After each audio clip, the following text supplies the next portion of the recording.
Okay.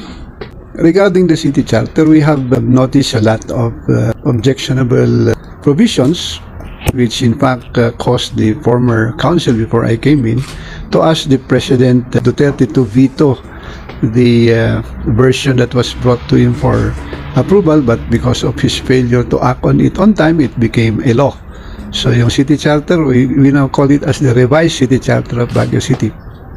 So upon entering the city council, I had a working group created that will study the provisions that are in a diplomatic manner needs elaboration, kasi mahirap naman i-condemn natin yung mga provisions, but maybe there are good reasons behind it. So we will hear all stakeholders, all parties to help us in the study so that we will know the recommendation, whether the office of the congressman should file mandatory bills, especially on the jurisdiction of BCDA. The jurisdiction of BCDA has been increased in the charter, and in the first place, we are lobbying that we should be free from the BCDA. That's why putting BCDA there is for us quite placing us in a situation where we are recognizing BCDA's jurisdiction over Camp Janhay.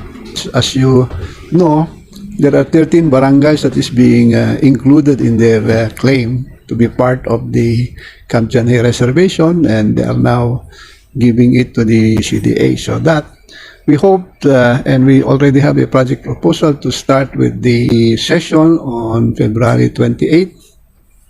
At the same time, we have created a subcommittee on the indigenous peoples and cultures, a subcommittee that will dwell on the proposed autonomy, regional autonomy.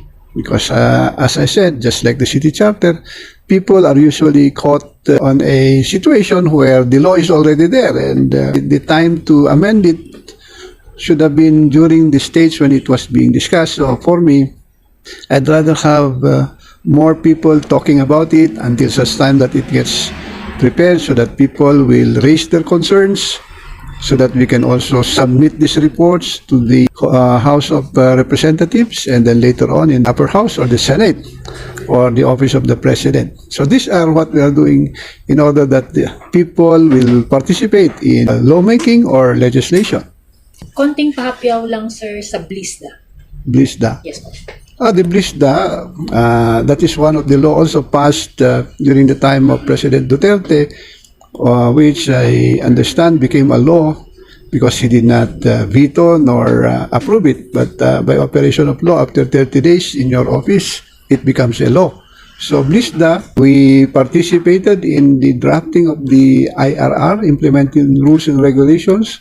Unfortunately, this body or authority cannot function if there is no funding, because that is the first thing that should have been done. So unfortunately, wala tayong pondo doon. So hanging itong structure na created called the BLISTTDA Development Authority. As of the last meeting, nag-report si Congressman Marco na wala pang pondo sa taon na ito. Wala pa.